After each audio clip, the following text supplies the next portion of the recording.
So our first panel is prioritizing you, and I am thrilled to introduce my friend, our facilitator, Andrea Reay.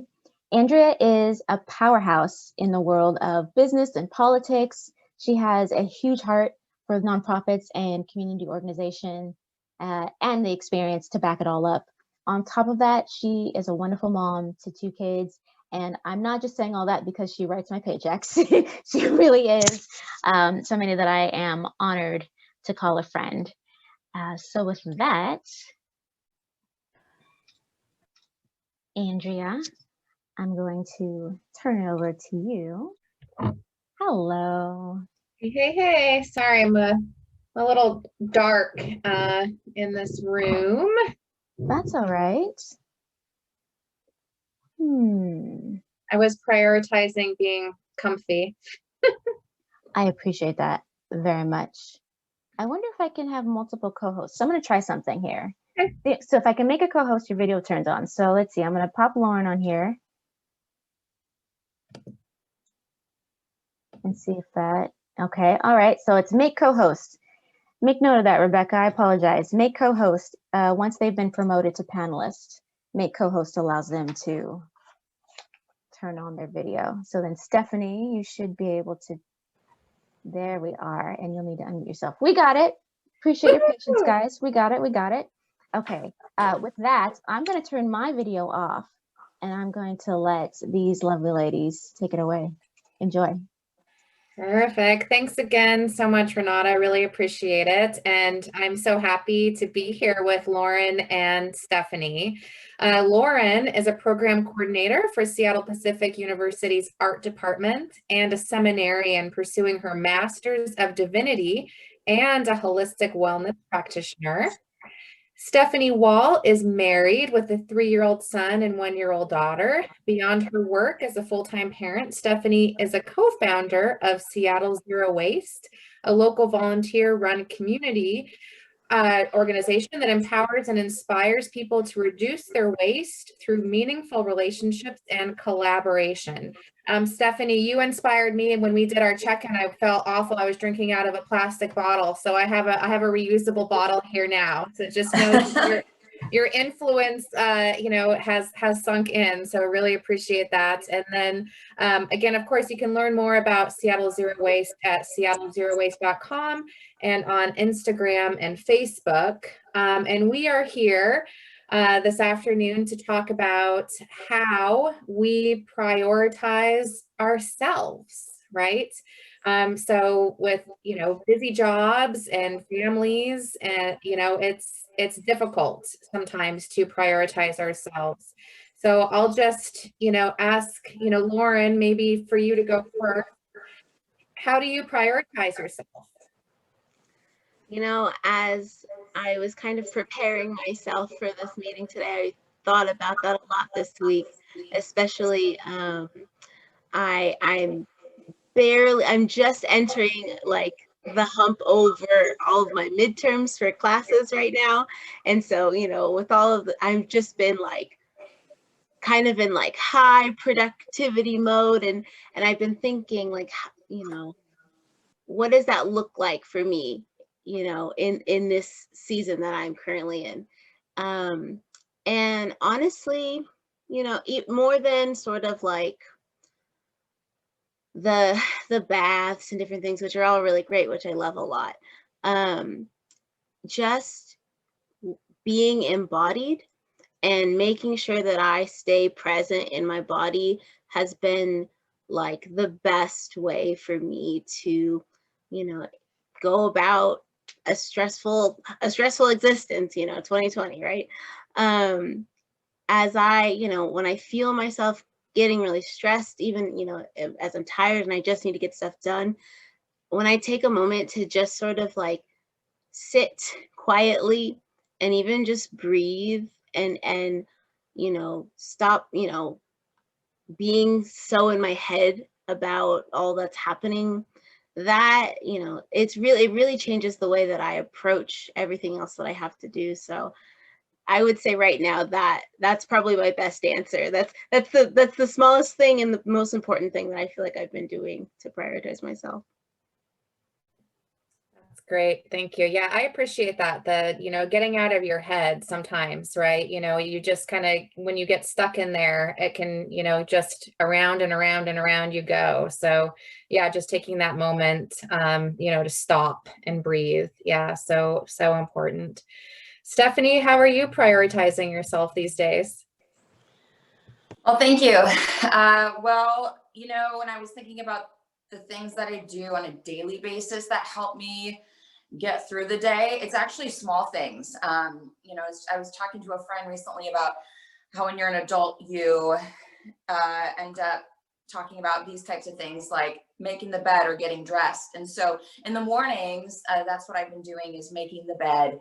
And it's a small thing, but it signals to me that the day has begun. I've rested most nights with a 1 and 3 year old, and it signals to me that this is the start of a fresh new day.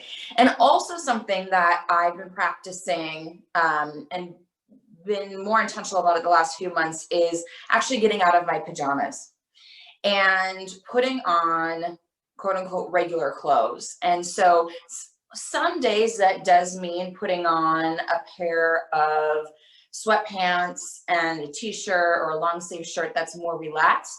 But again, like making the bed, for me, putting on clothes, it's almost like I'm putting on my uniform, or some days it feels like I'm suiting up my armor, right? Depending again on the day. So again, that's a signal to me that I'm transitioning from rest into activity. And then the other thing that I do at night is I journal. I've been journaling regularly, or nightly, for the past few months. Just to share with you, we moved a week before I gave birth to Clara, my daughter, last fall, and was diagnosed with postpartum hormonal depression, which a number of women experience after having a baby. And one thing that my midwife said to me was, journal and write down, what you eat, the activities you do, where there's stressors, so that you can kind of start to see what some of those triggers are. And so that has been extremely helpful for me. And it's become like brushing my teeth. If I don't do it at night, it's once in a while. I don't do it if I'm very, very tired. But again, it's like if I don't brush my teeth, it's that same feeling. And then just one other small thing too. And I think I sent this over to Renata. She was gathering some tips, as far as just those things you do every day. I have something called lavender hydrosol, and it's a spray, and I spray it on my face after I wash my face in the morning and the evening. And again, it's like a trigger to say you're waking up or you're going to rest. So it's those daily small rituals that, for me, it make a huge difference in prioritizing myself. That's great. Thank you. Yeah, I actually have on my little to-do list to start a journal, right? So it's one of those things that's, I've always meant to do. And then, I've tried maybe a couple times starting it, but just never, really devoting that consistency. And I feel like when we are talking about self-care and prioritizing ourselves, that's also part of it. Lauren, you talked about, having it be more than, kind of just that like occasional bubble bath, right? It's about what do you do consistently, and how do you make a habit, right, of the self-care? Absolutely. And so, I know there's challenges, right, to making that self-care a priority and being consistent with those, positive, good habits that we all need. What are some of the challenges that you experience with prioritizing your self-care, being consistent with your self-care, and how do you overcome them?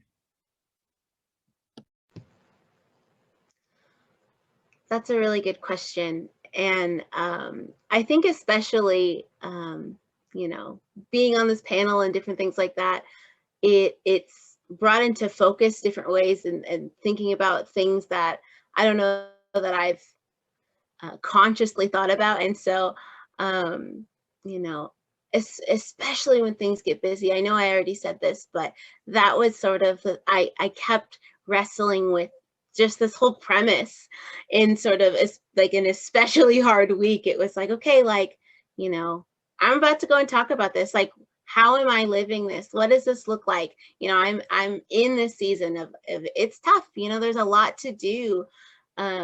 I didn't put on, you know, normal clothes every day, right? I had some pajama days this week, you know? And so what is it, you know, how, as I constructed that a little bit more, I think that the thing for me is, it, in a lot of ways, it's exactly what Stephanie said. It's just small little things. It's knowing the things that are like, like, I have to do these things to just feel like a person. And some of the other things can go. So like some days, you know, maybe I'm not fitting in that shower. You know, it's not all, you know, for me sometimes, okay, like that just has to go. But for me, it's just been sitting and saying, okay, like what is it that at bare minimum I need? You know, one of those things is sleep for me. You know, I need to be fully rested to approach the day. And so whether that means that if I can sneak in a 20-minute nap, you know, to make it work, because, you know, sometimes we can't always plan out the night, and or, you know, things need to get done. And so if I can do my best to squeeze in those 20 minutes when I can, whether it's during my lunch break, you know, I'll make that happen, because I know that if I have enough sleep, I don't fall into the bad space. Just small things like that. So yeah, sleep is one of those things for me. What's another really great thing? You know, I already talked about sort of the embodiment, but like a real practical tool of that is just getting up to move.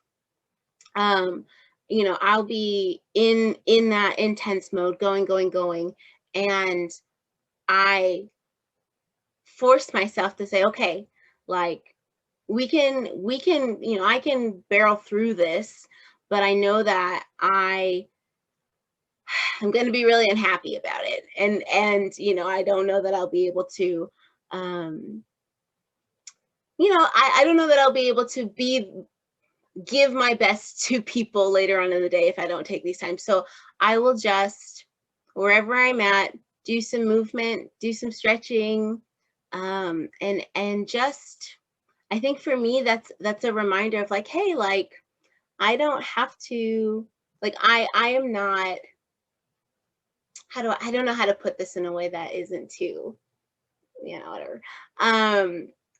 But I'll just say it, like, I'm not a slave to work. I'm not a slave to doing. Like, I can take this time, I can take these 5 minutes to move. And that's fine. And so I think that for me, it's just about, again, reiterating, like, what are the very small things that, like, these are just my non-negotiable. Like, I'm going to take this break. I'm going to get enough sleep. You know, that's, you know, at this point, I've kind of lost the question or the response, and I hope that covered it. But no, Lauren, that's perfect, because I think that, you know, what you're saying is, it's so important to know ourselves, right? And when we know ourselves and we know how we feel best and how we're able to work best, then we're able to prioritize, you know, what that is, what that need is. And then we're able to have, you know, better self-care, right? So that it really does all start fundamentally, like you said, with knowing yourself. You know that you need sleep, right? And I think we've all been there. you know, where you get really tired, you get exhausted, you know, you make mistakes that you shouldn't make, right?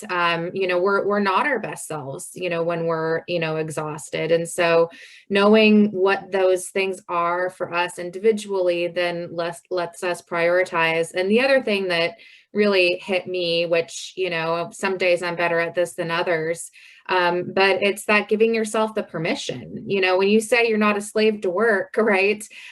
You know, how do you know, it's letting go of that guilt, right? You know, I'm still a good employee if I take a lunch break, right? I'm still a good mom if, you know, I take a walk around the block, right? Or I have to step away for a second. And I think that that's a really important distinction to make. I appreciate that. Thanks so much, Lauren. How about you, Stephanie? What are your non-negotiables? What are your challenges? How do you overcome them?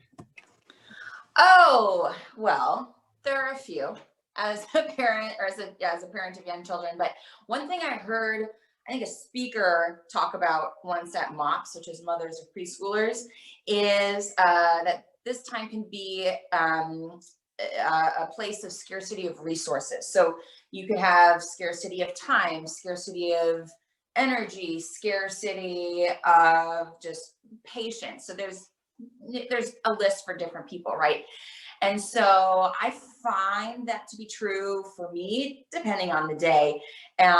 So, you know, some of those things for me it can be patience, especially when I'm really feeling like I'm the center of gravity in the family. So not only children, but husband, right? Like, you usually know where things are. You're the one that is being asked the questions. And so keeping my own center when I'm the center of gravity, that's a challenge. And then for me in particular, I don't know if anyone else can attest to this, but we have a daily schedule that we go by. I made it actually recently, or kind of redid it. I feel you, Renata, where, you know, we have nap time and snack time and get outside time and then lunch and then cleanup. And so there's all those things. But in that, you know, I'll make a list for each day of things that I'd like to get done. You know, I write them all out what I'd like, but I also have like my top 3 that I really need to get done. And then sometimes I find myself like moving towards non-urgent things that are more at the bottom of my list. And I have to catch myself and say, if you do this now, you're going to be behind. And then you're going to like end up cleaning the kitchen after the kids go to bed, where you have time to clean it now. And then after they go to bed, you could have time to like make a fire and read a book, or like, you know, write a letter to someone, or, you know, do you get what I'm saying? You feel me? So, you know, and sometimes, you know, never say never. Like my mom always said, you know, you don't always do that. Sometimes you do have to move to something that like breaks you out of this, you know, maybe a mental cycle or whatever. But those are the types of challenges that I have. And, you know, and honestly, sometimes at the end of the day, the challenge is just wanting to curl up on the couch under a blanket and do nothing when I know I need to do certain things.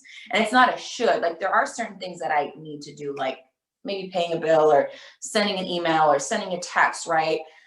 And that's a challenge. And so sometimes you have to, you know, give into that, but then sometimes you do have to get up and do it, or take a 5-minute timer and sit on the couch and I don't know, turn on something that's mindless and then get up and do it. So I'm sure there's more challenges, but those are the ones that really come to the top of my mind.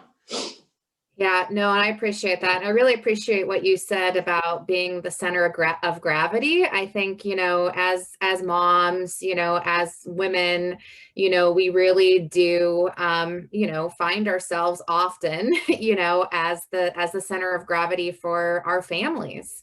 And I know that puts, you know, we put that some pressure on ourselves, you know, being that center of gravity that maybe, you know, other people aren't even putting on us, right? You know, so a lot of the guilt that we feel, and, you know, our difficulty with, you know, taking that time to prioritize ourselves, actually comes, from within us, as well as it comes, from external sources. And I know I had my big, kind of aha moment, with my husband when my kids were little. I have a 14-year-old daughter and a 10-year-old son now. And, preparing like a really good dinner was something that I had put on myself. Right. So I would work, 10 or 12 hours a day, and then I would come home and, it had to be, a balanced meal, right? It had to be cooked from scratch, nothing out of a box, right? It was really important that, we had that good family dinner. And sometimes, we're not eating dinner until like 8 o'clock at night, right? And, I'm exhausted, and then there's more dishes, and, I had my breakdown. I'm just like, well, I can't do it anymore. I can't do it all. And my husband's like, well, why are you?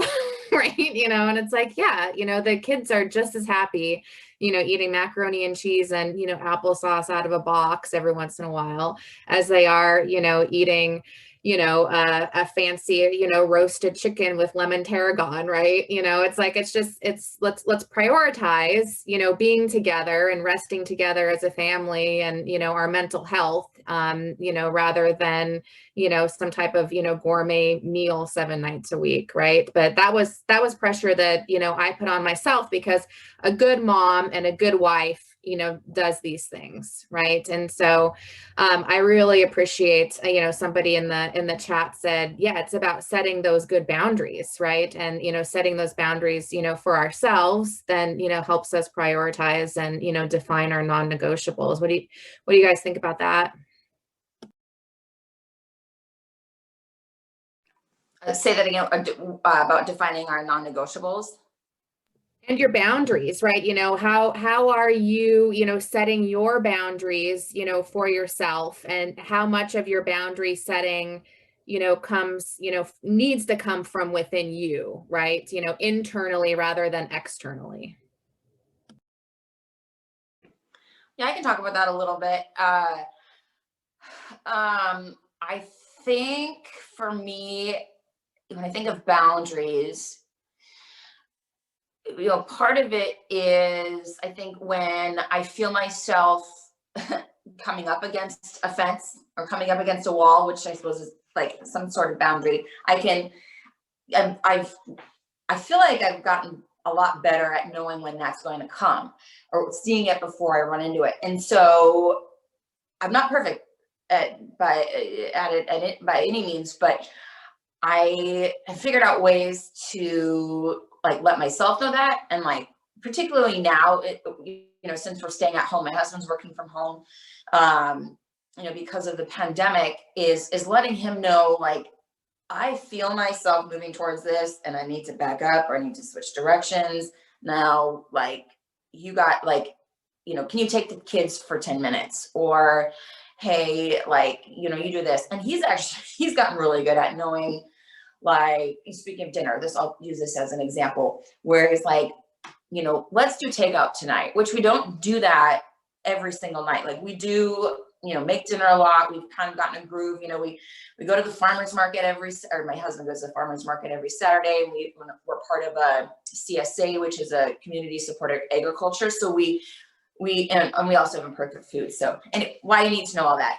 Well, I have a point. So, we have, kind of this system of like food that we know is coming. We know that we have certain types of foods, so we can plan ahead, and we eat a lot of the same things. But we also have some box meals in the cupboard, just in case a day gets ahead of us, or we get behind a day, right? So, I think having, a plan. I like to talk about like planning and, having something that you visualize and you want this to happen. But if it doesn't, then maybe that's what you're talking about, Andrea, with your boundaries, where you say, hey, it's all right, it's cool, we'll just grab that box of food, or do that really simple recipe, or hey, you want peanut butter honey bread, or toast for dinner, like, let's do that. And then, maybe you cut up a carrot stick and give it to the kid. That's, my own reality. But yeah, so I hope that's helpful, and I answered that question about boundaries. But again, for me, it's just starting to recognize when I'm moving towards a place where I need to switch course, and then, move towards that different place. I totally agree, Stephanie. And something that in what you said really made me think, like, I'm also a very planned person. And so that's really like my safety net, but I know that some people aren't that way. And so for me, like, the key of what you said is like, you in your routine and in your way of doing life, you've created space for yourself to be self-aware and check in, to say, oh, hey, I feel myself approaching, a boundary or, maybe a not great space, and I need to change course. And I think that is the core, right? So sometimes we're moving so quickly, or maybe we're so hard into our routine that we're not really checking in to where we even realize we're approaching a boundary. And I think that I loved what you said earlier about just like, sometimes it's like, okay, I have these things on my list, but maybe I just want to sit on the couch in a blanket. and that balance, I think, is so important. Like, yes, have your list. Yes, have your way of assessing what you need to do, your routine, but also there has to be a place where you've incorporated space for things to sort of give if things don't work out. Like, there has to be a balance of, what is the utmost important, and then where's some flex in, and I could, slip in and, zone out to Netflix, or, where can I, what's the buffer? Yeah, what's the buffer? Exactly. And so, and I think that whole process, like, we individually need to figure out ways to say, okay, like, am I creating space to just ask myself, if it's not something that happens naturally, sometimes people are like, I feel myself getting angry. That's not really something that I can ignore. I'm very, I'm very aware of when that's happening, but maybe it's a little bit more subtle, right? Like resentment or something like that. That's a little bit more covert, like that. That's why it becomes so important to purposely say, how am I feeling right now? And to somehow carve out those spaces. And I think that way, boundaries can shift and change, and like, it just has to be responsive to where you're at, right? Maybe something's okay most of the time, but not right now. And you only know that if you ask yourself, right? And so I think that's the biggest way to sort of make sure, like, that, that's the goal, right? That's prioritizing you, saying that you're not sort of a person that has these hard rules and structures. You can go with the flow. It's just, where am I at right now? And what do I need to institute as a boundary right now? I think that's key. That's great. Well, and also, if I can jump in too really quick, talking about boundaries. I remember a book that I read years ago at an old job. It's called Boundaries by Dr. Henry Cloud and some other guy. But I think he spoke where I was working, and I remember him talking about it, or maybe it was in the book, but what I remember, whether this was a true, study or not, they had a big like play field where I think elementary kids would go and play. And they observed kids in an open field that didn't have any fence around it, right? And they noticed that the kids would play towards the center of the field. Like, they wouldn't actually use up the entire space. But then when they put like boundaries or fences around this play area, the children went everywhere, like right up to the fence and use the entire space. So, I think that illustration is good for, any personality type. If you say, okay, I do have some boundaries that I've put up and I know what those are, because it helps give me the freedom to move about. I may have a plan within this, this play field, if you will, or I don't, I'm more free flowing and I might like bounce around to the different activities in the play field. Do you get what I'm saying? So I just thought that was a really great, great illustration. And then the other thing that the book talks about is, boundaries do have gates. So like even your body, like your skin is a boundary, right? But there's openings, your mouth, your ear, there's different openings. And so, you know, you can have boundaries, but you have gates that you know, open at certain times or close at certain times. And I find that to be very helpful for myself and, you know, for different people and the way that they move about their day. Yeah, no, I think that that's a really important distinction to make, that, you know, boundaries, you know, can actually help us, you know, live a freer, more, you know, kind of liberated, you know, life, because we feel safe to explore, right? And I know, you know, especially, you know, us with kids, you know, have learned that, you know, that our kids actually do better, right? When they know, you know, how far they can, you know, push and, you know, what those boundaries are.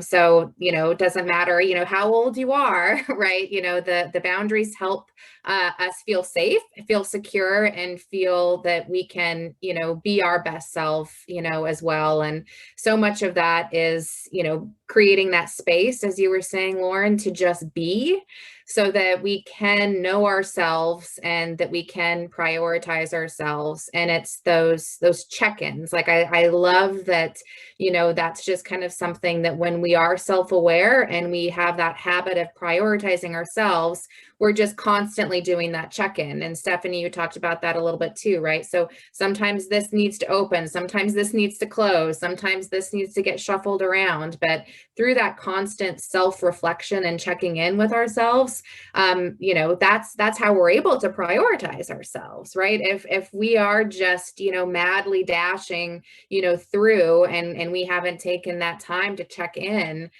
you know, that's kind of where, you know, we maybe get stuck and lost. And so really appreciate the conversation. Renata's letting me know we only have a couple minutes left. I feel like we could talk about this all day, right?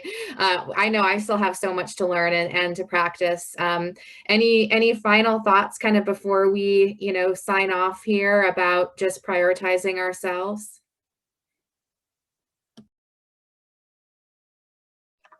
Well, I'll you know, maybe talk about, I know maybe you asked this earlier about like what are some non-negotiables, because I was thinking about this, you know, we talked about this when we did a check-in, the four of us a week ago, and you know, two that came to my head were one is I do a monthly you know, get together with a friend from college.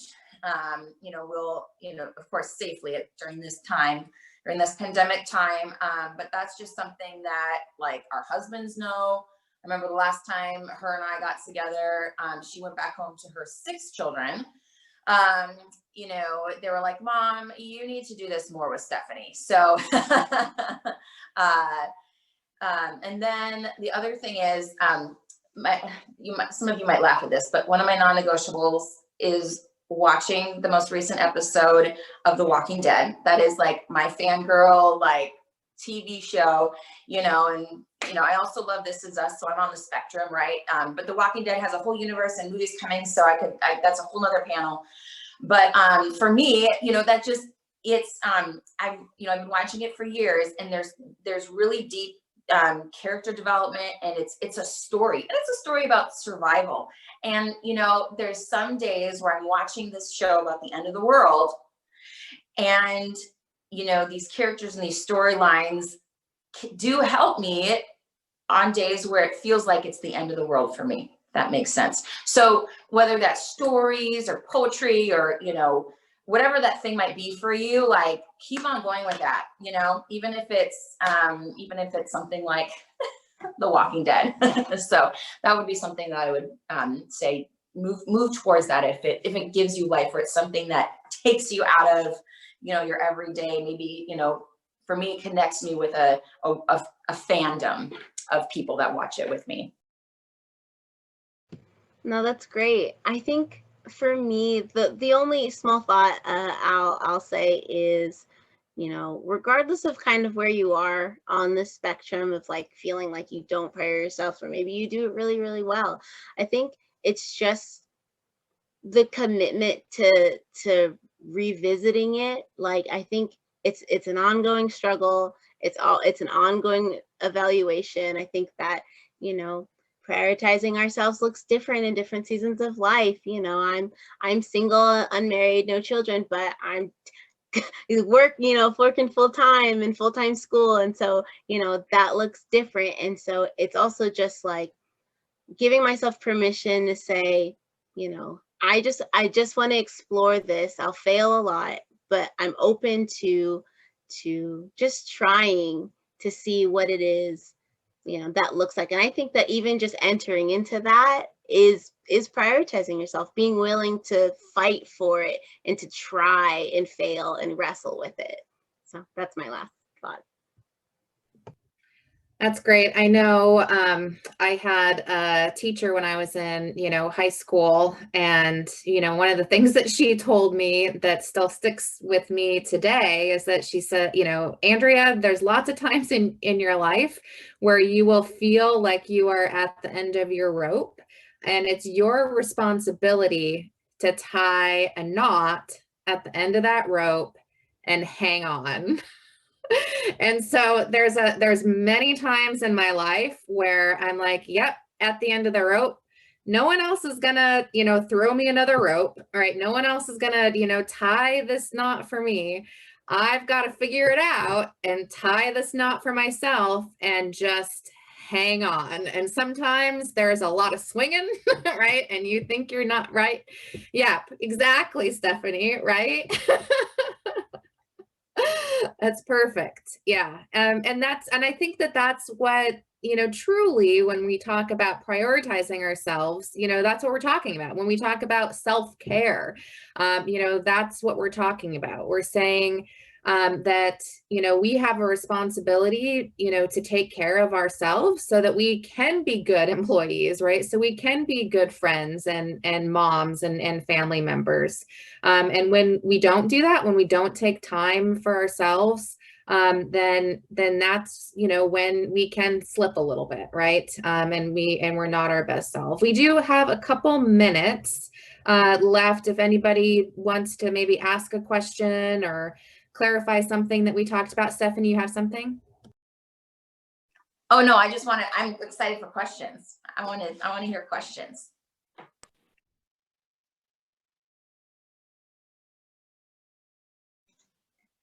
So if I don't have anybody who put Q&A in, but as a participant, if you know how to raise your hand, if you want to do that, then I can turn on mics and you guys can ask your questions verbally if you like, or if there was just something that stood out to you that you wanted to chime in on.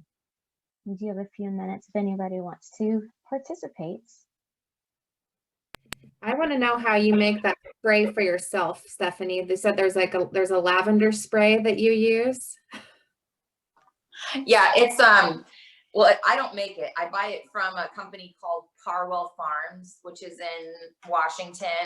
And it's lavender hydrosol, HYDROSOL. And I don't actually know how they make it, but it's a process that, when they take the lavender and make it into essential oils and different things, but the hydrosol is used for many different things. But it's like one of the ways that the woman who owns the business talked about was just using it as part of your skincare routine. And I always say lavender never fails, right? So the smell of it, and it's really refreshing. Like you can spray it on in like my 1-year-old daughter, I don't always, but sometimes just on her arm or something like that, just to give a little spritz of lavender. So yeah, check it out. Just you can Google it and find out more about the benefits of it. I love it. And Amanda had her hand raised. Does that have a question, Amanda? Yeah. I'm gonna allow to talk here. Go ahead, Amanda. You unmute yourself. Can you hear me? Yep. Okay, cool. Yeah, I just wanted to actually reiterate or give a thought about the smell thing.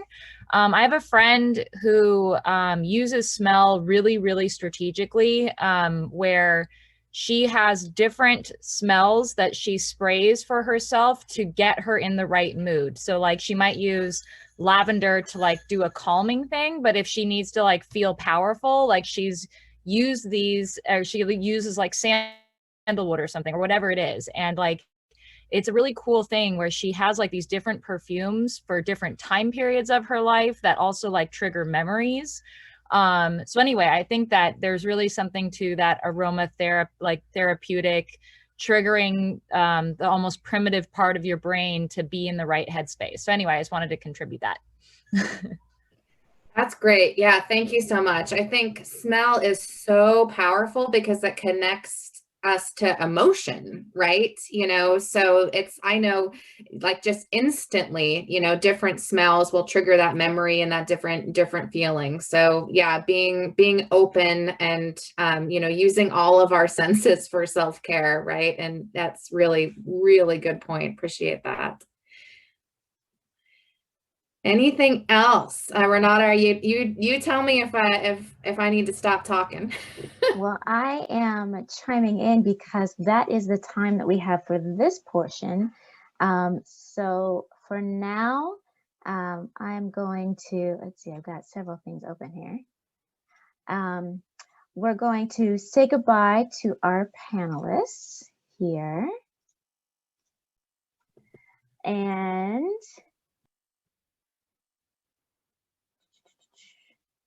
we're going to take a quick break and do an activity. Oops, that's not what I meant to do. There we go.